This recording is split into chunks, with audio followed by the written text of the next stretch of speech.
رب المشرقين ورب المغرب نحمده ونصلي على رسوله الكريم اما بعد فاعوذ بالله من الشيطان الرجيم بسم الله الرحمن الرحيم رب اشرح لي صدري ويسر لي امري واحلل عقدة من لساني يفقهوا قولي۔ قرآن مجید کا سیکھنا اور سکھانا بہترین عمل ہے۔ عثمان رضی اللہ عنہ سے روایت ہے کہ نبی صلی اللہ علیہ وسلم نے فرمایا، خیرکم من تعلم القرآن وعلمہ، تم میں سب سے بہتر وہ ہے جو قرآن سیکھے اور اس کی تعلیم دے۔ یعنی دو میں سے ایک کام ضرور کرنا چاہیے، یا طالب علم بنے رہیں یا پھر معلم بنے۔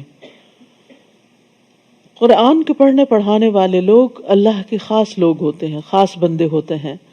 انس رضی اللہ عنہ سے روایت ہے، وہ کہتے ہیں کہ رسول اللہ صلی اللہ علیہ وسلم نے فرمایا، بے شک لوگوں میں سے کچھ اہل اللہ ہوتے ہیں۔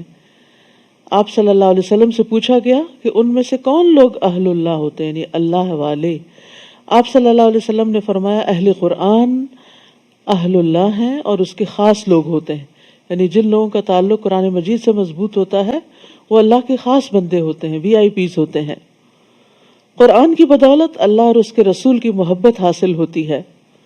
ابن مسعود کہتے ہیں، جو شخص قرآن سے محبت کرتا ہے وہ دراصل اللہ اور اس کے رسول سے محبت کرتا ہے، اور یہ دونوں محبتیں ہمارے ایمان کا حصہ ہیں۔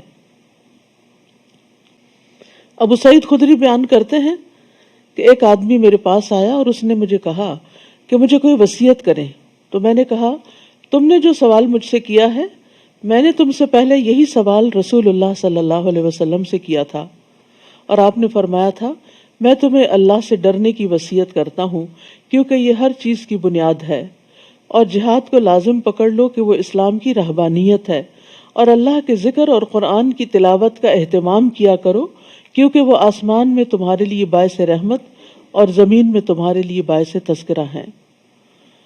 اور قرآن کی بدولت مطلوبہ چیز کا حصول آسان ہو جاتا ہے۔ امام ابراہیم مقدسی اپنے شاگرد عباس بن عبد الدائم کو وصیت کیا کرتے تھے کہ قرآن کی کثرت سے تلاوت کرو اور اسے ترک نہ کرو، تو تم جو طلب کرنا چاہتے ہو وہ تمہارے لیے اتنا ہی آسان ہو جائے گا جتنی تم قرات کرو گے، یعنی تمہاری قرات کی مقدار کے مطابق، تمہارے قرآن سے تعلق کے مطابق تمہاری چیزیں تمہارے لیے آسان ہو جائیں گی، تمہارے کام تمہارے لیے آسان ہو جائیں گے، تمہاری مقاصد پورے ہو جائیں گے۔ تو اللہ سبحانہ و تعالی ہمیں بھی آئندہ رمضان میں اور اس کے بعد بھی زیادہ سے زیادہ قرآن پڑھتے رہنے کی توفیق عطا فرمائے۔ 13واں پارہ شروع کرتی ہوں اللہ کے نام سے جو بے انتہا مہربان نہایت رحم فرمانے والا ہے، اور میں اپنے آپ کو پاک صاف نہیں کہتا کیونکہ نفس تو اکثر برائی پر اکساتا رہتا ہے، مگر جس پر میرے رب کی رحمت ہو، یقیناً میرا رب معاف کرنے والا، رحم کرنے والا ہے۔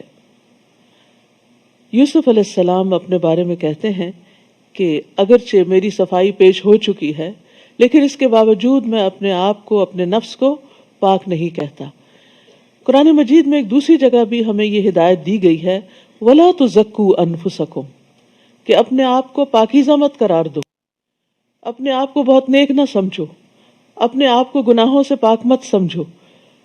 ہر انسان کسی نہ کسی درجے پر کہیں نہ کہیں کسی نہ کسی غلطی کا شکار ہو جاتا ہے، اور جو جتنا زیادہ تقوی رکھتا ہے، جو جتنا زیادہ اللہ کے قریب ہوتا ہے، اتنا ہی ڈرتا ہے، اور اس کو اتنی ہی زیادہ اپنی غلطیاں بھی نظر آتی ہیں، اور ان غلطیوں کی بنا پر ہی وہ اللہ سے ڈرتا ہے کہ میں نے اللہ کی عبادت کا حق ادا نہیں کیا اور بہت سی کوتاہیاں کی ہیں۔ تو یوسف علیہ السلام ایک عظیم انسان تھے، اگرچہ وہ انتہائی صابر اور متقی انسان تھے، لیکن پھر بھی وہ اپنے آپ کو بری الذمہ قرار نہیں دیتے اور برائی کی نسبت نفس کی طرف کرتے ہیں کہ نفس تو اکثر برائی پہ اکساتا رہتا ہے، مگر جس پر میرے رب کی رحمت ہو، یعنی انسان اپنے نفس کی شرارت سے صرف اسی وقت بچ سکتا ہے جب اللہ کی رحمت ہو انسان پر، ورنہ انسان اپنے ہی نفس سے دھوکا کھا جاتا ہے اور غلط چیز کو خوبصورت سمجھ کر، اچھا سمجھ کر، فائدہ مند سمجھ کر اس کو کر بیٹھتا ہے، چاہے اس کے بعد اس کو ندامت ہی کیوں نہ ہو۔ یقیناً میرا رب معاف کرنے والا، رحم کرنے والا ہے۔ عام طور پر نفس کی 3 اقسام بتائی جاتی ہیں۔ ایک نفس امارہ ہوتا ہے جو گناہوں کا حکم دیتا ہے یا ابھارتا ہے۔ جب انسان برائی کر بیٹھتا ہے تو پھر دوسرا نفس لوامہ ہوتا ہے جو اس برائی پر اس کو ملامت کرتا ہے، اور تیسرا نفس مطمئنہ ہوتا ہے کہ جب انسان توبہ کر لیتا ہے تو ہی نفس مطمئن ہوتا ہے، یا پھر خیر اور نیکی کے کام جو ہیں وہ انسان کے نفس کو نفس مطمئنہ بناتے ہیں۔ اور ہم سب کو اس کے لیے ایم کرنا چاہیے، اس کے لیے اس کی کوشش کرنی چاہیے، اور ہر وقت اپنے اندر کو چیک کرتے رہنا چاہیے، محاسبہ کرتے رہنا چاہیے کہ کیا میرے اندر کا نفس نفس مطمئنہ ہے یا نہیں، کیونکہ مرتے وقت نفس مطمئنہ کو ہی فرشتے یہ خوشخبری دیں گے، یا ایتھا النفس المطمئنہ ارجعی الی ربک راضیۃ مرضیہ۔ تو نفس مطمئنہ اس کو حاصل ہوتا ہے جو اپنے رب سے راضی ہوتا ہے، اور رب بھی اس سے راضی ہوتا ہے۔ رضی اللہ عنہم ورضوا عنہ، اور یہ اسی وقت ہو سکتا ہے جب بندہ رب کی رضا کے کام کرتا رہے۔ تو ہم سب کو دعا بھی کرنی چاہیے اور اس کے لیے کوشش بھی کرنی چاہیے، اور نفس میں کسی بھی وقت کوئی ہلچل ہو تو واپس اس کو نفس مطمئنہ کی طرف لانا چاہیے، چاہے اللہ سے توبہ کرنا ہو یا بندوں سے معافی مانگنا ہو۔ وقال الملک ائتونی بہ استخلص لنفسی،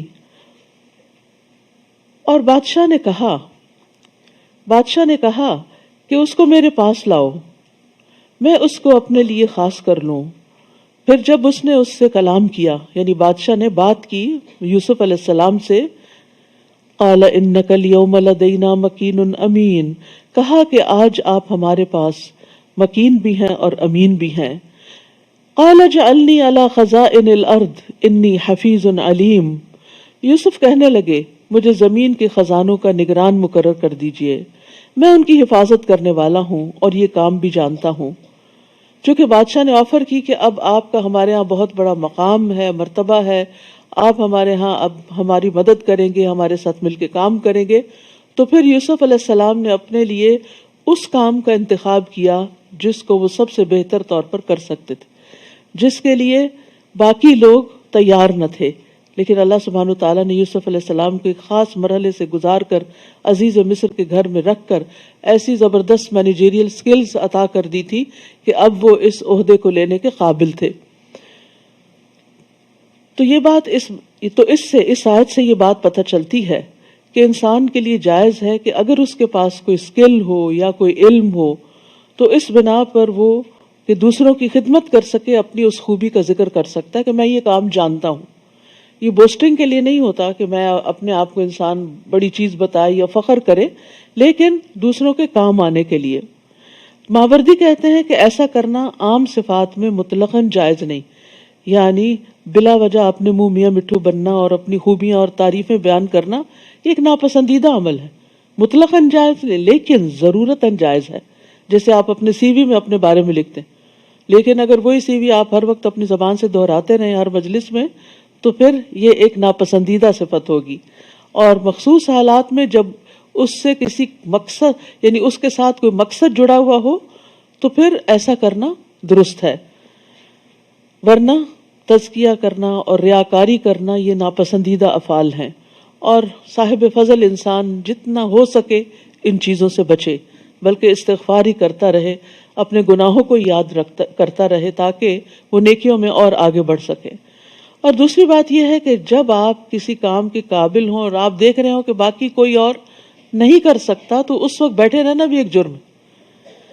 ہم دیکھتے ہیں کہ احزاب کے دن رسول اللہ صلی اللہ علیہ وسلم نے لوگوں سے کہا، اپنے صحابہ سے کہا، جنگ خندق کے موقع پر آپ کو معلوم ہے نا کہ سارے اہل عرب اکٹھے ہو کر مسلمانوں کے سر پہ سوار ہو گئے تھے کہ آج ان کو ختم ہی کر کے رکھے۔ تو نبی صلی اللہ علیہ وسلم نے اپنے ساتھیوں میں اعلان کیا کہ ہمارے پاس کفار کی خبریں کون لائے گا، کہ اب ان کی پوزیشن کیا ہے۔ تو زبیر رضی اللہ عنہ نے کہا کہ میں لاتا ہوں۔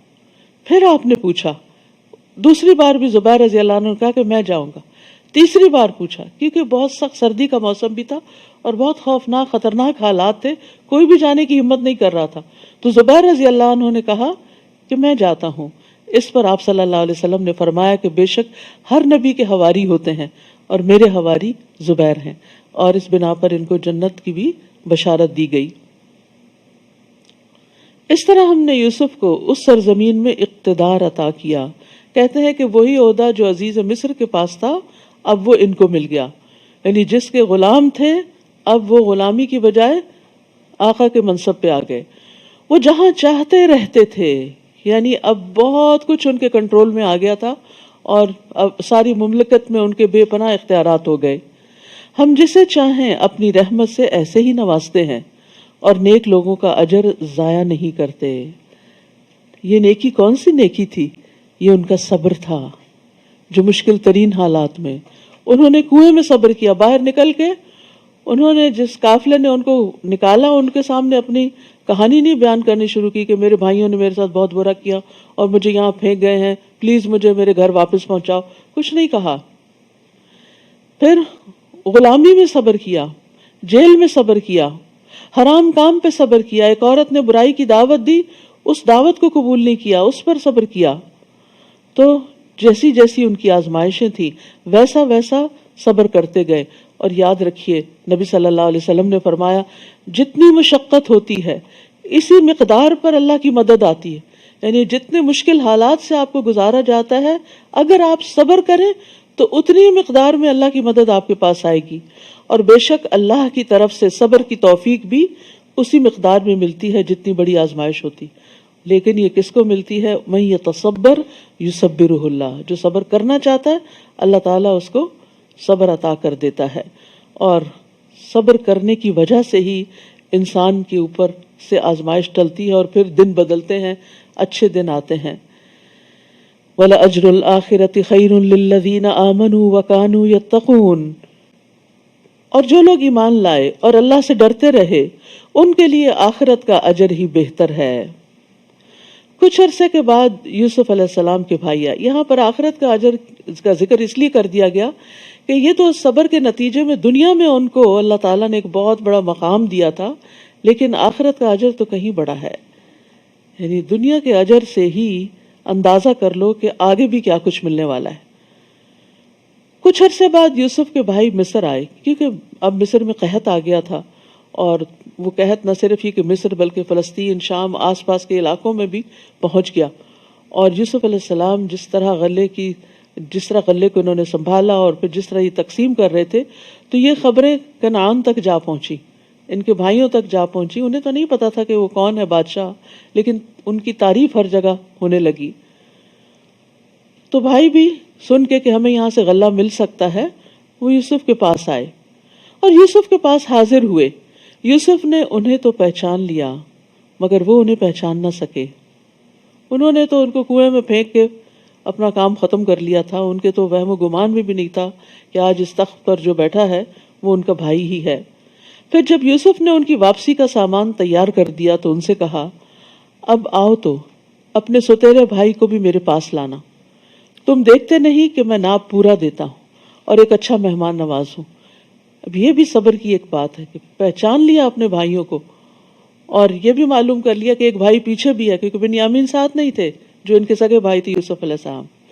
تو اس لیے انہوں نے کہا کہ آئندہ اپنے دوسرے بھائی کو بھی چھوڑ کر جن کو آئے ان کو بھی لے کر آنا، اور تم دیکھ رہے ہو کہ میں تمہارے ساتھ کتنا احسان کا برتاؤ کر رہا ہوں۔ یہ بھی ان کی کوئی اپنی تعریف نہیں تھی، بلکہ ان کو اس لیے احساس دلانا تھا کہ یو آر ویلکم، ابھی بھی ہم نے تمہاری قدر کیا، آئندہ بھی کریں گے۔ چاہتے یہ تھے کہ بھائی پھر واپس آئیں، اور اگر تم اسے نہ لائے تو میرے پاس نہ آنا، اور اگر تم اسے نہ لائے تو میرے پاس نہ تمہارے لیے غلہ ہے اور نہ ہی میرے پاس آنے کی کوشش کرنا۔ وہ کہنے لگے ہم اس کے والد کو اس کام پر آمادہ کریں گے اور یہ کام کر کے رہیں گے۔ اور یوسف نے اپنے خادموں سے کہا کہ ان کی پونجی، یعنی ان کے جو پیسے انہوں نے دیے ہیں غلے کے، ان کی خرجیوں میں ہی رکھ دو، سامان میں ہی رکھ دو، تاکہ جب وہ اپنے گھروں میں پہنچے تو اسے پہچان لیں اور شاید اس طرح وہ جلد دوبارہ یہاں آئیں۔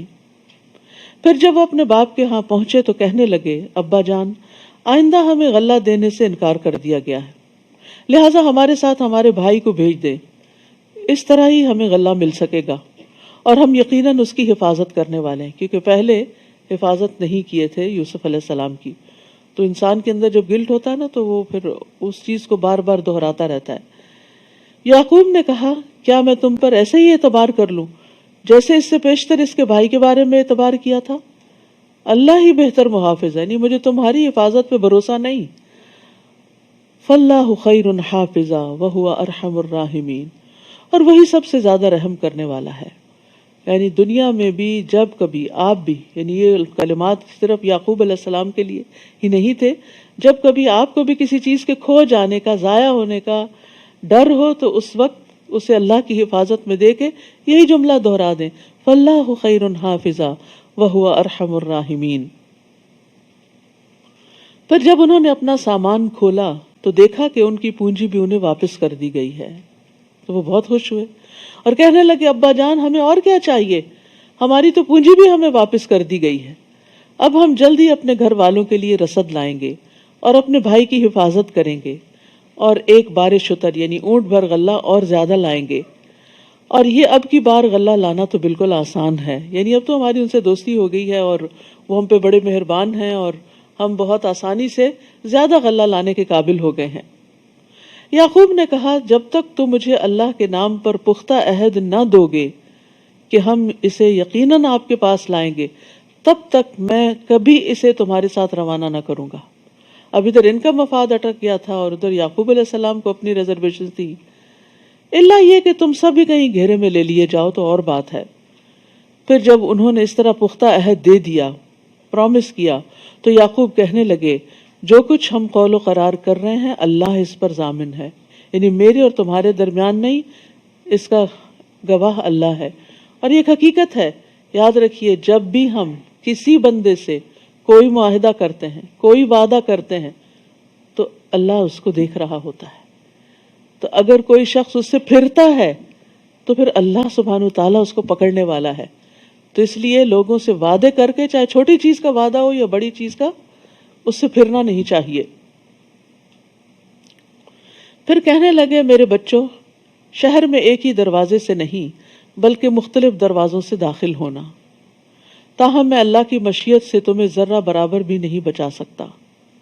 حکم تو صرف اسی کا چلتا ہے، میں اسی پر بھروسہ کرتا ہوں، اور جسے بھی بھروسہ کرنا ہو اسی پر کرنا چاہیے. ایسا یعقوب علیہ السلام نے ایسا کیوں کہا تھا؟ کیونکہ انہیں یہ اندیشہ تھا کہ 11 بھائی اور جوان لڑکے اکٹھے جب، اور وہ بھی خوبصورت اور صحت مند، جب اکٹھے کہیں جائیں گے تو لوگ تعجب سے ان کو دیکھیں گے، اور جب کوئی تعجب سے کسی کو دیکھتا ہے تو حسد کے علاوہ تعجب کی نظر بھی لگ جاتی ہے. یعنی جب انسان کسی چیز کو واہ کہہ کے دیکھتے ہیں، واہ، یعنی حیران پریشان ہو جاتا ہے، تو بعض اوقات ایسی نظر بھی نقصان دیتی ہے. تو اس آیت سے علماء یہ کہتے ہیں کہ اس میں نظر بد سے بچنے کی دلیل ہے اور نظر بد کا لگنا برحق ہے. یہ قرطبی نے کہا ہے. نبی صلی اللہ علیہ وسلم نے بھی فرمایا کہ نظر لگنا برحق ہے، اور آپ صلی اللہ علیہ وسلم نے یہ بھی فرمایا کہ نظر بد آدمی کو قبر میں اور اونٹ کو ہانڈی میں داخل کر دیتی ہے. ابو ذر سے یہ بھی روایت ہے کہ رسول اللہ صلی اللہ علیہ وسلم نے فرمایا بے شک نظر بد آدمی کو اللہ کے حکم سے دیوانہ کر دیتی. یعنی بعض اوقات کسی چیز پر، کسی بات پر ایسی کسی کی نظر لگتی ہے کہ انسان بالکل پاگلوں جیسی حرکتیں کرنے لگتا ہے. پھر اسی طرح چہرے کے کالے داغ دھبے، یعنی فزیکل النیسز جو ہیں، اس میں بھی نظر کا بعض اوقات دخل ہوتا ہے. ام سلمہ رضی اللہ عنہا سے مروی ہے کہ نبی صلی اللہ علیہ وسلم نے ان کے گھر میں ایک لڑکی دیکھی جس کے چہرے پر کالے دھبے پڑ گئے تھے. آپ نے فرمایا اس پر دم کرو کیونکہ اسے نظر بد لگ گئی ہے، یعنی اس وجہ سے اس کے چہرے پر یہ نشان پڑ گئے ہیں. آپ صلی اللہ علیہ وسلم نے یہ بھی فرمایا کہ اللہ کی قضاء و قدر کے بعد نظر بد ہی میری امت کے اکثر لوگوں کی موت کا باعث بنے گی. تو نظر بد ایک قسم کا تیر ہوتا ہے جو جس کے ساتھ حسد ہوتا ہے یا جس کی تعریف کی جا رہی ہوتی ہے اس کو جا کے لگتا ہے. اور اگر اس شخص نے اپنا بچاؤ نہ کر رکھا ہو، حفاظت کی دعائیں نہ پڑھ رکھی ہوں، اذکار نہ کر رکھے ہوں، تو کوئی پروٹیکشن نہیں ہوتی اور وہ تیر جا لگتا ہے انسان کو. تو اسی لیے ہمیں دعائیں اور اذکار اور قرآن مجید کی جو معوذتین ہیں ان کو پڑھنے کا خاص اہتمام کرنا چاہیے. معوذتین کو صبح شام 3 بار پڑھنے کا حکم ہے، اور نماز کے بعد بھی، ہر نماز کے بعد بھی پڑھنے کا حکم ہے. اور یہ نبی صلی اللہ علیہ وسلم ان صورتوں کے اترنے سے پہلے انسانوں اور جنوں کی نظر بد سے پناہ مانگا کرتے تھے. جب معوذتین نازل ہوئی تو آپ نے ان کو پڑھنا شروع کر دیا اور باقی چیزیں چھوڑ دی. تو اسی پر پتہ چلتا ہے کہ اگر باقی بہت لمبے چوڑے اذکار آپ نہیں بھی کر سکتے، کبھی آپ کی دیر سے آنکھ کھلتی، یاد رکھیے ان اذکار کے پڑھنے کا وقت سورج نکلنے سے پہلے اور سورج غروب ہونے کے سے بھی پہلے ہے. یعنی مغرب کے بعد کا وقت نہیں ہے اور سورج نکلنے کے بعد کا وقت نہیں ہے، اس سے پہلے پہلے فجر کی نماز اور سورج نکلنے کے درمیان پڑھیں، عصر کی نماز اور سورج غروب ہونے کے درمیان میں پڑھیں. تو یہ دعائیں اگر انسان پڑھتا ہے، اور اگر اس کسی وجہ سے بہت مصروفیت یا وقت کی قلت یا تنگی کی وجہ سے انسان سارے اذکار نہیں بھی پڑھ سکتا تو معوذتین ضرور پڑھے، کیونکہ یہ ہر چیز سے کفایت کرنے والی ہیں. یعقوب علیہ السلام کہتے ہیں ان الحکم الا للہ، حکم تو اللہ ہی کا ہوتا ہے. علیہ توکلت، میں اس پہ توکل کرتا ہوں، بھروسہ کرتا ہوں. وعلیہ فلیتوکل المتوکلون، اور توکل کرنے والوں کو اسی پر ہی توکل کرنا چاہیے. یعنی اسباب اختیار کرنے کے باوجود لازم ہے انسان کے لیے کہ بھروسہ اللہ کی ذات پہ کرے، نہ اپنی طاقت پہ اور ذہانت پہ اور نہ لوگوں پہ. اور یہ وہ اپنے بچوں کو بھی اس بات کی تعلیم دے رہے تھے کہ وہ اسباب کے ساتھ ساتھ اللہ پر بھروسہ کریں، اور سب متوکلین کو اللہ ہی پر توکل کرنا چاہیے. بہرحال چنانچہ جس طرح ان کے باپ نے شہر میں داخل ہونے کا حکم دیا تھا ویسے وہ اس میں داخل ہوئے. اس کی یہ تدبیر اللہ کی مشیت کے مقابلے میں کچھ بھی کام نہ آئی. یہ تو محض یعقوب کے دل کا ارمان تھا جسے اس نے پورا کیا تھا. بے شک وہ ہماری دی ہوئی تعلیم کی وجہ سے صاحب علم تھا یعقوب علیہ السلام، مگر اکثر لوگ یہ حقیقت نہیں جانتے، ان کو ان باتوں کا علم بھی نہیں ہوتا. اب ہوا یہ کہ جس چیز سے وہ ڈر رہے تھے وہی ہوئی. تو کہا جاتا ہے کہ اپنے خیالات کو ہمیشہ پازیٹو رکھیں، کیونکہ جب آپ کی سوچیں منفی ہوتی ہیں تو ایک لا آف اٹریکشن ہوتا ہے کہ جس میں آپ جس طرح سوچتے ہیں چیزیں ویسے ہی ہونا شروع ہو جاتی ہیں. مثلاً آپ کسی انسان سے ملتے ہوئے ڈر رہے ہوتے ہیں کہ یہ مجھے کچھ کہہ نہ دے، اور اسی ڈری شکل کے ساتھ اس سے جا کے ملتے اور واقعی پھر کہہ بھی دیتا ہے.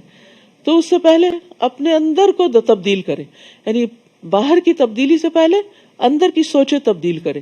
جتنی آپ کی سوچیں مثبت ہوتی چلی جائیں گی اتنے ہی آپ بہادر اور مضبوط ہوتے چلے جائیں گے اللہ کے اذن سے. اور یہ توکل کرنے سے اور اللہ کا سہارا پکڑنے سے ہی ہوتا ہے. یعنی مثبت سوچ صرف اس وقت ہو سکتی ہے انسان کی جب انسان اللہ کے بارے میں گمان اچھا رکھے کہ خیر ہوگی. فاللہ خیر حافظہ، حفاظت اللہ ہی کی ہے، اللہ ہی بچانے والا ہے. اور اللہ نے بچایا، مشکل ضرور آئی. اچھا بعض اوقات یہ بھی ہوتا ہے آپ ساری پروٹیکشن کی دعائیں پڑھ لیتے ہیں، سارے اسباب اختیار کر لیتے ہیں، اس کے باوجود پھنس جاتے ہیں جہاں پھنسنا ہوتا ہے. پھر اب آپ کہتے ہیں کہ وہ میں نے جو پڑھا تھا اس کا کیا ہوا؟ ہم نے تو استخارہ کر کے شادی کی تھی، پھر یہ مشکل کیوں پیش آئی؟ نہیں، پھر بھی آ سکتی ہے. اب یہاں آپ دیکھیں سب کچھ انتظامات ہو رہے ہیں، لیکن یعقوب علیہ السلام کو ایک اور صدمہ دیکھنا پڑا. لیکن یہ وقتی تھا، اس میں کوئی حکمت تھی، اور یہ وقت گزر گیا اور آگے آپ دیکھیے کتنی بڑی بڑی ترقیاں ہوں. تو چاہے شادی کا استخارہ کر کے آپ شادی کریں، پھر اگر کچھ مشکلات پیش آ جائیں تو بعض اوقات اللہ تعالیٰ آپ کو ان مشکلات سے گزار کے مضبوط کرتا ہے. کچھ چیزیں آپ نے کتابوں میں نہیں سیکھی ہوتی، وہ آپ کو بندے سکھاتے ہیں. کچھ ایسے بندے زندگی میں مل جاتے ہیں جو آپ پہ بڑے مہربان ہوتے ہیں، محبتیں ان کی آپ کو بہت کچھ سکھا جاتی ہیں. لیکن کچھ بڑے مشکل لوگ بھی زندگی میں آ جاتے ہیں جن کے تلخ رویے آپ کو بہت کچھ سکھا جاتے ہیں اور بہت بہادر کر دیتے ہیں. اور پھر دل اللہ کے ہاتھ میں معلوم نہیں کب بدل جائے، اس کے بعد اچھے حالات بھی آ جاتے ہیں. تو کبھی استخارے کو بلیم نہ کریں اور کبھی اذکار کو بلیم نہ کریں کہ کوئی فائدہ نہیں دعائیں کرنے کا کیونکہ وہی ہو گیا. پھر نہیں، اگر اس میں بھی خیر ہے، اگر حالات آپ کی توقع کے خلاف ہو گئے تو اس میں بھی خیر تھی. ایک خیر وہ ہوتی ہے جس کو آپ خیر دیکھتے ہیں، عسیٰ ان تحبوا شیئا وہو شر لکم. ہو سکتا ہے ایک چیز تمہیں بڑی پسند ہو کہ یہ اچھی ہے اور وہ اسی میں شر ہو. وعسیٰ ان تکرہوا شیئا، اور ہو سکتا ہے ایک چیز کو تم ناپسند کرو کہ یہ نہیں اچھا ہوا، وہو خیر لکم، اور وہی تمہارے حق میں اچھی ہو. تو ہم نے خیر اور شر کو اپنے اپنے حساب سے بنا رکھا ہے کہ ہاں ہماری نظریں جس چیز کو خیر دیکھتی ہیں بس اس کو ہی ہم خیر سمجھتے ہیں، اور جو تکلیف دہ حالات زندگی میں آ جاتے ہیں اس کو ہم اپنے لیے خیر نہیں سمجھتے. لیکن مومن کے ہر حال، حدیث میں آتا ہے مومن کے ہر حال میں خیر ہوتی ہے. اس کو نعمت پہنچتی ہے وہ شکر ادا کرتا ہے، اور اس کو تکلیف پہنچتی ہے تو وہ صبر کرتا ہے، اور یہ چیز اس کے حق میں بہتر ہوتی ہے. تو اس لیے ہر حال میں اللہ کی رضا پہ راضی رہیں اور اچھے دنوں کا انتظار کرتے رہیں کہ یہ وقت بھی گزر جائے گا. This shall to pass. اب قافلہ آ جاتا ہے مصر. جب یہ لوگ یوسف کے پاس آئے تو یوسف نے اپنے بھائی کو اپنے ہاں جگہ دی، بنیامین کو. دو سب کو رکھا، بنیامین اکیلے رہ گئے. تو پھر چپ کے ان سے ملاقات کی اور سب حالات لیے دیے، اور اسے بتا دیا کہ میں ہی تیرا بھائی یوسف ہوں، لہٰذا تم اب ان باتوں کا غم نہ کرو جو یہ کرتے رہے ہیں، بھلا دو ان کے. یہ ہوتا ہے معاف کرنا. عام طور پر ہم معاف کرنے کی بات تو کرتے ہیں لیکن ہم صرف الفاظ ادا کرتے ہیں، میں نے معاف کیا، میں نے سب کو معاف کیا، اور رنج غم تکلیف دل سے نکالتے ہی نہیں ہیں. تو آپ دیکھیے اتنا برا ہاتھ لگ چکا تھا ان کو بھائیوں سے، اور پھر بنیامین نے لازماً بتایا ہوگا کہ آپ کے بعد مجھ پہ کیا کچھ بیتی ہے، کیونکہ ستیلے بھائی جو تھے اور سب سے چھوٹے بھی تھے. وہ کہتے ہیں نا سگ باش برادر خرد نہ باش، کہ چھوٹا بھائی بننا جو ہوتا ہے وہ بڑا ایک تکلیف دہ عمل ہوتا ہے. تو معلوم نہیں کس کس قسم کے مسائل سے، ان مسائل کا یہاں کوئی ذکر نہیں، لیکن یوسف علیہ السلام کا یہ جملہ بتا رہا ہے فلا تبتئس بما کانوا یعملون، جسٹ اگنور دیم، اعراض برتو، ان باتوں کا غم نہ کرو جو یہ کرتے رہیں. کتنا اچھا مشورہ، کتنی زبردست کاؤنسلنگ ہے. ان باتوں کو چھوڑ دو، بلا دو ان کو، اور اسی میں خیر ہوتی ہے. کیونکہ اب جب انسان ان چیزوں کو بلاتا نہیں ہے تو اپنی ہی صحت پر اثر پڑتا ہے. جان ہاپکنس کی ایک کیرن ہے، انہوں نے کچھ ریسرچز کی تھی، تو وہ کہتے ہیں کہ دکھی اور مایوس ہونے سے انسان کا جسم بوجھل رہتا ہے، اور دکھ اور مایوسی کی وجہ سے ڈپریشن، دل کے امراض، ڈائبٹیز، بلڈ پریشر، انگزائٹی اور تناؤ جیسے امراض کا خطرہ بڑھ جاتا ہے. جبکہ معاف کرنے سے انسان پرسکون رہتا ہے اور صحت مند زندگی کا ضامن ہے. ان کے خیال میں معاف کرنا صرف الفاظ کہنا نہیں بلکہ یہ ایک اصلاحی عمل ہے جس میں انسان ایک شعوری فیصلہ کرتا ہے کہ اسے دوسرے کو معاف کرنا ہے، یعنی ایک پراپر ڈیسیژن بناتا ہے کہ میں نے اس چیز کو نکال دینا اپنے دل سے، اور یہ منفی سوچیں دل سے نکالی. معاف کرنا کیا ہے؟ نیگیٹو تھنکنگ اپنے اندر سے نکال باہر پھینکنا. جیسے ہی آپ کے اندر سے غصہ، نفرت اور دشمنی جیسے ہی آپ اپنے اندر سے غصہ، نفرت اور دشمنی نکالتے ہیں، آپ کے دل میں دوسرے کے لیے ہمدردی، محبت اور پیار کے جذبات جنم لینے لگتے ہیں، اور آپ کے دل بھی نرم ہو جاتے ہیں، خاص طور پر اس کے بارے میں جس نے آپ کو اذیت دی ہوتی. اور ایک کہاوت ہے کہ معاف کرنے سے ماضی تو نہیں بدلتا مگر مستقبل خوبصورت ہو جاتا ہے. تو اپنے ہی خوبصورت مستقبل کے لیے انسان اپنی منفی سوچوں کو، جن کو ہر وقت وہ اندر پروسیس کرتا رہتا ہے، ان کو نکال باہر کرے اور اس کی جگہ بہتر چیز ذہن میں لائے. اس کے لیے بہت ضروری ہوتا ہے کہ اچھی سوچ انسان کے اندر ہے. یہی وجہ ہے کہ قرآن شفا ہے دلوں کے اندر جو بیماریاں ہیں، کیونکہ قرآن انسان کی سوچ بدل دیتا ہے، نفع اور نقصان کے پیمانے اور معیار بدلتا ہے. کہ صرف دنیا میں اگر کچھ نہیں ملا تو سو واٹ، مچھر کے پر برابر بھی نہیں. اگر وہ مچھر کا پر تمہیں نہیں ملا تو کیا نقصان ہو گیا؟ کبھی مچھر مر جاتا ہے اور اس کا پر گر جاتا ہے تو آپ اس کے پیچھے تھوڑی بھاگتے ہیں. تو دنیا میں کبھی انسانوں کی طرف سے، کبھی مالی اعتبار سے، کبھی اولاد کی طرف کوئی نہ کوئی پریشانی انسان کو آتی رہتی، لیکن اس کو مچھر کا پر ہی سمجھیں اور اس کو اڑا دیں، ہٹا دیں اپنے آپ سے، اور آخرت پر فوکس کریں. جس کا فوکس شفٹ ہو جاتا ہے، جس کا فوکس بڑی چیز پہ چلا جاتا ہے، وہ چھوٹی چیزوں کو پھر اگنور کرتا ہے، تبھی وہ بھلا سکتا ہے، ورنہ نہیں بھلا سکتا. کیونکہ ہم کہتے ہیں نا ہم کیسے بھلائیں، ہم نے بھولتے نہیں غم، اس لیے کہ غم آخرت نہیں لگا. غم آخرت لگ جائے، وہاں کی فکر لگ جائے تو یہاں کے بہت سے غم ختم نہ بھی ہوں تو کم از کم ضرور ہو جائیں گے. اب ہم صحابہ کی زندگیوں میں دیکھتے ہیں کہ ان کے اندر کوئی بیچارگی نہیں اور کوئی لوگوں کے شکوے شکایتیں نہیں، اور انہوں نے اپنی زندگیاں اس چیز میں ضائع نہیں کی. وہ ایک بڑے مقصد کے لیے مصروف عمل رہتے تھے. اللہ پہ توکل، ایمان اور اللہ کی محبت کے علاوہ وہ اللہ کے دین کے کاز میں لگے رہتے تھے اور اپنے آپ کو تھکاتے تھے. جو اللہ کی راہ میں اپنے آپ کو تھکا دیتا ہے اس کے اندر سے لازماً یہ چیزیں نکلنا شروع ہو جاتی، اور یہ ہماری صحت کے لیے ضروری ہے کہ ہم ان چیزوں کو بھلا دیں، نکال دیں اپنے اندر سے. لہٰذا اب تم ان باتوں کا غم نہ کرو جو یہ کرتے رہے ہیں، لیو them. پھر جب یوسف نے ان کی روانگی کے لیے ان کا سامان تیار کیا تو اپنے بھائی کے سامان میں اپنے پانی پینے کا پیالہ رکھ دیا. جب یہ لوگ شہر سے نکل آئے تو پیچھے سے ایک پکارنے والے نے پکار کر کہا، اے قافلے والو تم چور ہو. یعنی ٹھیک ٹھاک سامان لے کے جا رہے تھے کہ پیچھے سے شامت آ گئی. انہوں نے پکارنے والے کی طرف متوجہ ہو کر پوچھا، تمہاری کیا چیز کھو گئی ہے؟ وہ بولے، بادشاہ کا پانی پینے کا پیالہ ہمیں نہیں مل رہا. جو شخص وہ لا کر دے گا اسے ایک بار شتر یعنی ایک اونٹ برگلے کا انعام ملے گا، اور میں اس کا ضامن ہوں، گارنٹی دیتا ہوں. وہ کہنے لگے، اللہ کی قسم تم خوب جانتے ہو کہ ہم اس ملک میں فساد کرنے نہیں آئے اور نہ ہی ہم چور ہیں. وہ بولے اگر تم جھوٹے ثابت ہوئے تو اس چور کی سزا کیا ہوگی؟ برادران یوسف کہنے لگے، جس کے سامان میں وہ گم شدہ چیز پائی جائے وہی اس کا بدلہ ہے. ہم اپنے ہاں ظالموں کو اسی طرح سزا دیتے ہیں. مصر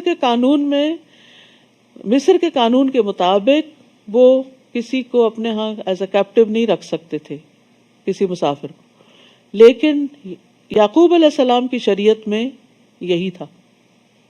تو اب اسی کو بنیاد بنا کر یہ فیصلہ کیا گیا کہ اگر چور نکل آیا کوئی تو پھر اس کو آپ رکھ سکتے ہیں. پھر اس ضامن نے یوسف کے بھائی بنیامین کے سامان کی تلاشی سے پہلے دوسرے بھائیوں کے سامان کی تلاشی لینا شروع کی. پھر پیالے کو اس کے بھائی کے سامان سے برآمد کر لیا. اس طرح ہم نے یوسف کے لیے تدبیر کی تھی، یعنی یہ طریقہ ہم نے سجایا تھا اللہ کی طرف سے. بعض اوقات آپ کو آئیڈیاز آتے ہیں نا، یہ کام ایسے کر لیں، وہ ایسے کر لیں، آپ بیٹھے ہوتے خاص طور پہ نماز میں تو اس میں آپ دیکھیے ہمیشہ یہ سوچئے کہ یہ کہاں سے خیال آ گیا، مجھے تو سوچا بھی نہیں تھا. تو وہ ایک طرح سے اللہ تعالیٰ کی ایک تائید ہوتی ہے آپ کو. اور جو برے برے خیال آتے ہیں وہ شیطان کی طرف سے ہوتے ہیں، وہ وسوسے جو ہوتے ہیں وہ پریشان کرتا ہے آپ کو.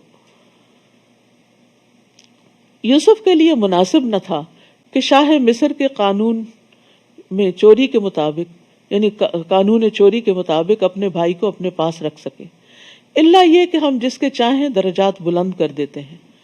اور ایک علیم ہستی ایسی ہے جو ہر صاحب علم سے بالا تر ہے. ہر علم والے کے اوپر ایک اور علم والا ہوتا ہے، یعنی انسانوں میں سے بھی. یہ کس لیے بات کی گئی؟ تاکہ کوئی اپنے آپ کو سب سے بڑا عالم نہ سمجھے کہ میں نابغہ روزگار ہوں اور سب سے زیادہ تو علم میرے ہی پاس ہے، اس تکبر میں مبتلا نہ ہو. اور دوسرا معنی اس کا یہ ہے کہ جتنے بھی دنیا میں بڑے بڑے علم والے ہیں ان سب کے اوپر اللہ کا علم محیط ہے. سب سے بڑا علم والا اللہ ہی ہے. اور یاد رکھیے کسی کو بھی علم دینا، چاہے تھوڑا علم ہو یا زیادہ ہو، یہ اللہ کی بندے سے محبت کی علامت ہوتی ہے. دنیا تو اللہ تعالیٰ سب کو دیتا ہے، کوئی مسلم ہو یا نہ ہو، لیکن دین کا علم صرف اس کو دیتا ہے جس سے اللہ تعالیٰ محبت کرتا ہے. تو اس لیے اس پر بھی ہمیں شکر ادا کرنا چاہیے کہ اللہ. اور پھر یہ کہ صرف علم نہیں بلکہ اس کا فہم بھی، اس کی سمجھ بھی. تفقہ فی الدین، من یرد اللہ بہ خیرا یفقہہ فی الدین. یہ صحیح حدیث ہے جس میں آتا ہے جس کے ساتھ اللہ تعالیٰ بھلائی کا ارادہ کرتا ہے اللہ تعالیٰ اس کو دین کی سمجھ عطا کر دیتا ہے. برادران یوسف کہنے لگے، اگر اس نے چوری کی ہے تو اس سے پیشتر اس کا بھائی یوسف بھی چوری کر چکا ہے، ابھی نہیں چھوڑا ان کو. یعنی جب آپ کسی سے حسد کرتے ہیں نا تو پھر کوئی موقع نہیں جانے دیتے اس کو گرانے کا، بدنام کرنے کا. کہیں نہ کہیں پھر آپ کے منہ سے کچھ نہ کچھ نکل آتا. تو آپ نہیں دیکھ رہے کہ کس میدان کہاں کھڑے ہیں. سال گزر چکے ہیں یوسف کو تمہارے ہاتھ سے گئے ہوئے، لیکن ابھی بھی تم اس کو معاف نہیں کر رہے. یوسف نے ان کے اس الزام کو دل میں چھپائے رکھا اور ان پہ کچھ ظاہر نہیں کیا. سبحان اللہ. یہ ہوتا ہے صبر. بڑی بڑی باتیں دل میں اس طرح رکھنا کہ کسی کو شائبہ بھی نہ گزرے. شک بھی نہ گزرے. تو جو شیلو لوگ ہوتے ہیں نا، ان کے اندر کوئی بات ٹکتی نہیں، ادھر سے سنی ادھر نکالی، اور اس سے بڑے فسادات پیدا ہوتے ہیں، بہت سی خرابیاں، آپس میں لوگوں کی لڑائیاں اور کئی قسم کے مسائل پیدا ہوتے ہیں. بعض لوگ خوشی کی خبر کو نہیں سنبھال سکتے اور بڑھ چڑھ کر اس کا اظہار کرتے ہیں، کیا ہوتا ہے پھر نظر لگ جاتی. بعض لوگ غم کی خبر کو، بعض کا دکھ کی خبر کو، کسی کی طرف سے پہنچنے والی اذیت کو، اور اب تو ماشاءاللہ اپنے کلوز سرکل میں کیا اور اپنے خاندان میں کیا، اب تو پوری دنیا کے ساتھ ہم شیئر کرتے ہیں. ہر تھوڑی دیر بعد فیس بک کا سٹیٹس چینج کر رہے ہوتے ہیں، ہر وقت اپنے اندر اپنے دل پہ کیا گزر رہی ہے، گھر میں کیا ہو رہا ہے، کیا کھا رہے ہیں، کیا پی رہے ہیں، کیا پہن رہے ہیں، کیا خرید رہے ہیں، کہاں جا رہے ہیں. یعنی مجھے تو بعض اوقات ایک سکنس جیسی لگتی ہے، اور کوئی مقصد سمجھ نہیں آتا کہ یہ ساری باتیں پوری دنیا کے ساتھ، اس میں کوئی علم نافع نہیں، کسی کے علم اور تجربے میں کوئی اضافہ نہیں ہوگا، بلکہ اس سے نقصان ہی ہوئے ہیں کہ جن لوگوں کو وہ سب کچھ میسر نہیں ہوتا، وہ پھر اپنے آپ کو ان سے کمپیئر کر کر کے حسرتوں کا شکار ہوتے ہیں، اور اس سے غم اور دکھ اور زیادہ بڑھتے ہیں. تو نعمتوں کو بلا ضرورت لوگوں کے سامنے نہیں رکھنا چاہیے، کیونکہ حدیث میں آتا ہے کل ذی نعمت محسود، ہر صاحب نعمت حسد کیا جاتا ہے. پھر آپ حسد کا شکار ہوتے ہیں، پھر آپ کے دشمنوں کی تعداد میں اضافہ ہوتا ہے. آپ سمجھتے ہیں آپ کی نعمت کی وجہ سے لوگ آپ کی بڑی تعریف کریں گے، آپ کے فین ہو جائیں گے اور آپ کے بظاہر جو فالوور ہو جائیں گے، لیکن حقیقت میں وہ حسد بھی کر رہے ہوتے ہیں. اور دوسری بات یہ ہے کہ جب کوئی مقصد ہو تو پھر آپ فَأَمَّا بِنِعْمَةِ رَبِّكَ فَحَدِّثْ، پھر اس کا ذکر کریں.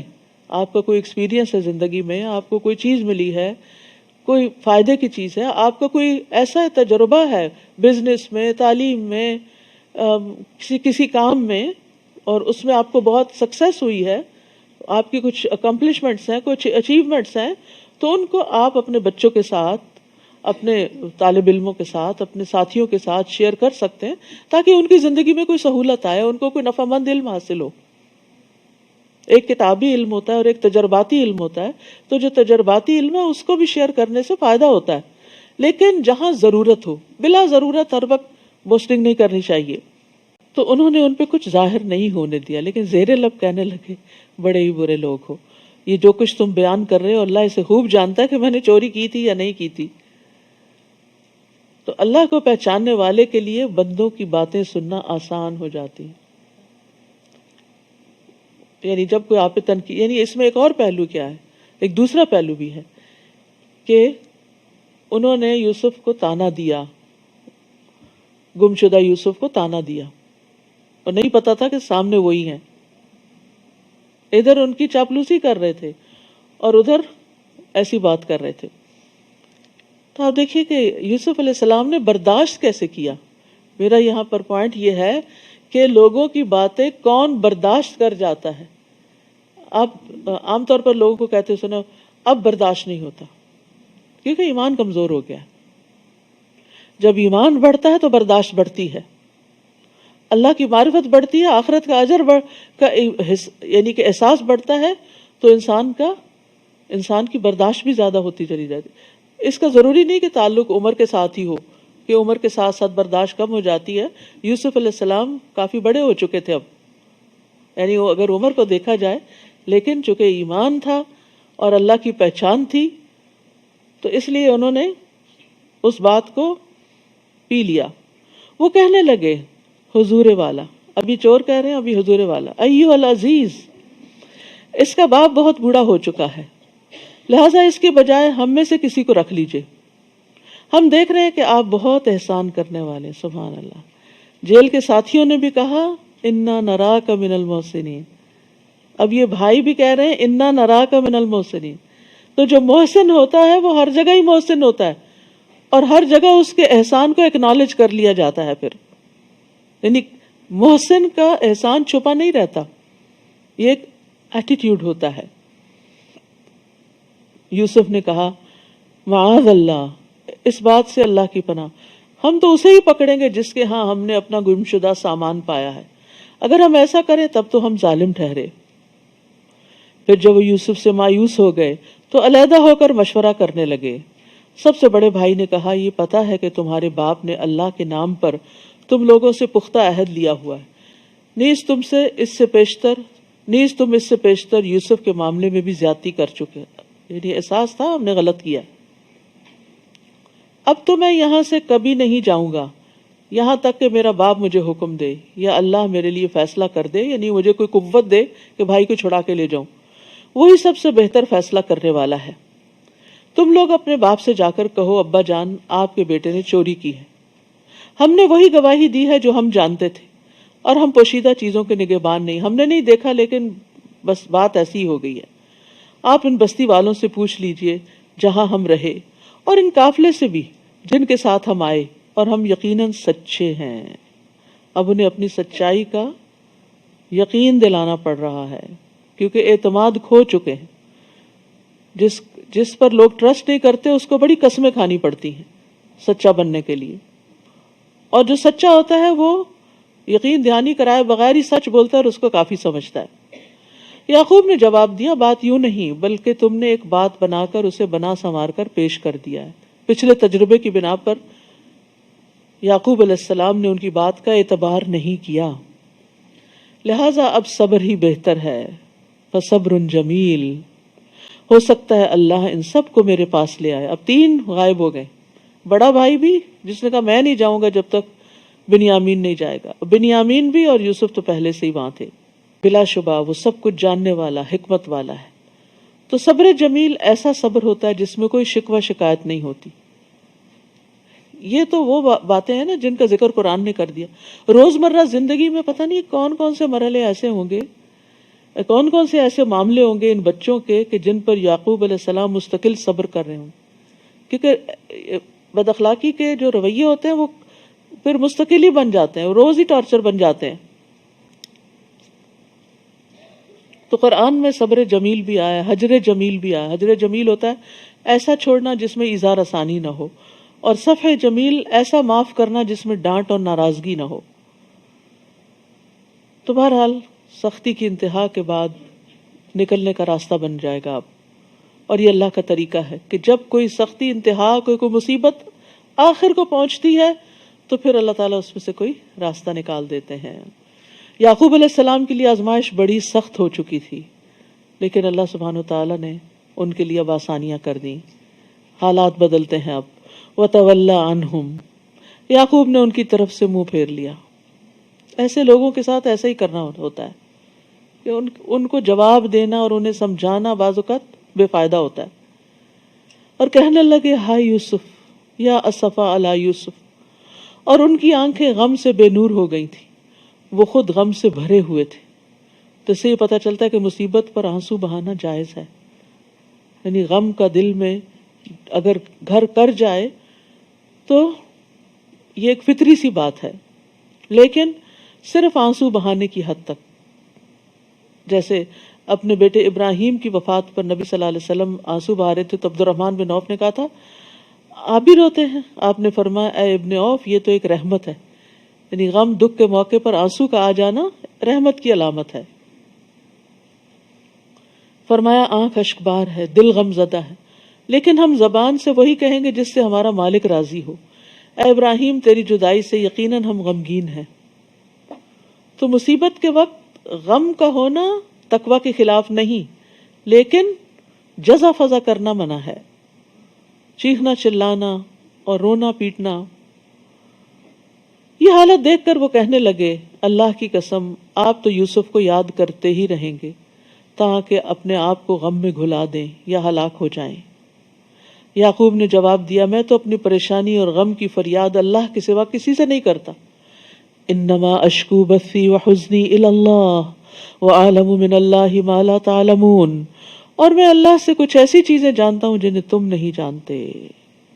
بس فا کے ساتھ شدید غم کو کہتے ہیں، معمولی غم نہیں، بہت شدید غم. اور دوسری طرف اللہ کی مہربانی کی وجہ سے میرے اندر اچھا گمان بھی ہے، اور یہ امید میری طاقت کو بڑھا دیتی ہے، اس لیے میں مایوس نہیں ہوں۔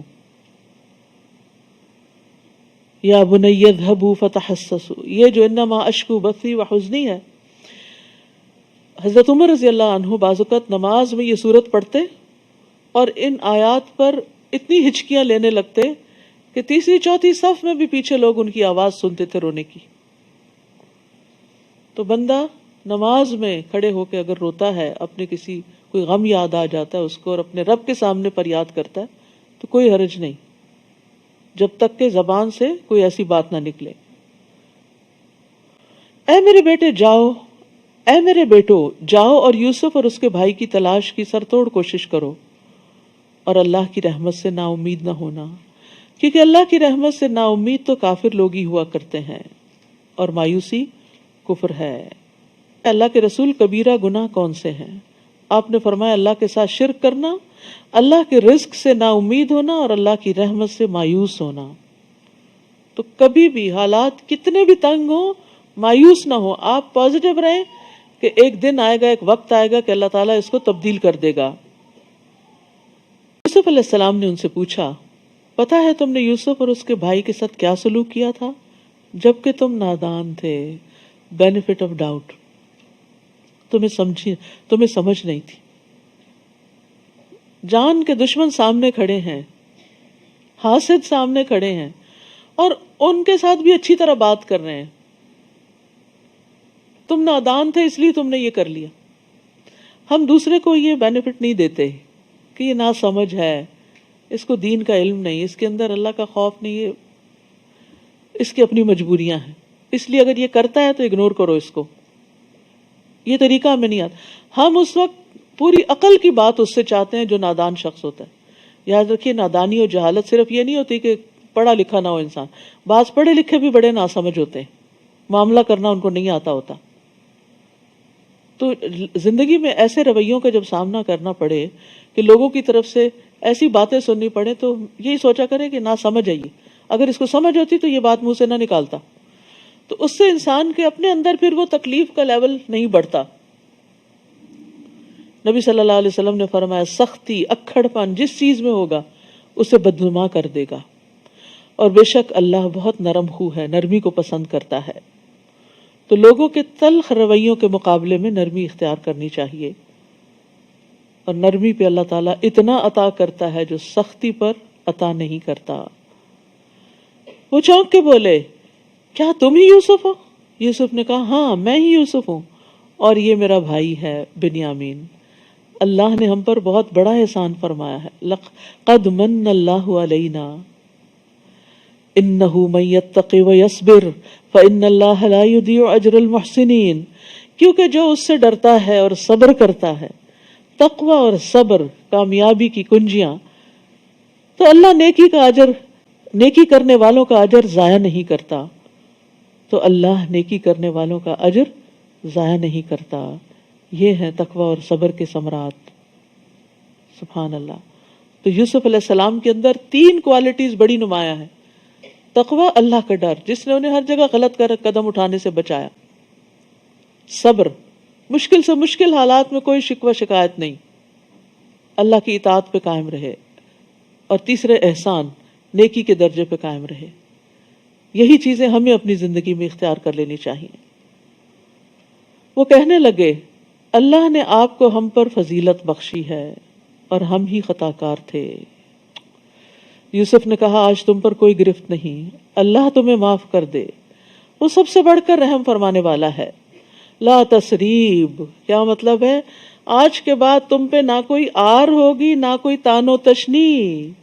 یہ ہوتا ہے معاف کرنا، تثریب، لا تثریب۔ ایک ہوتا ہے معاف کر کے کہنا میں نے معاف کیا، پھر جب وہ پرانا قصہ دہرایا گیا تو پھر 2-4 سنا دی، یہ معاف کرنا نہیں ہوتا۔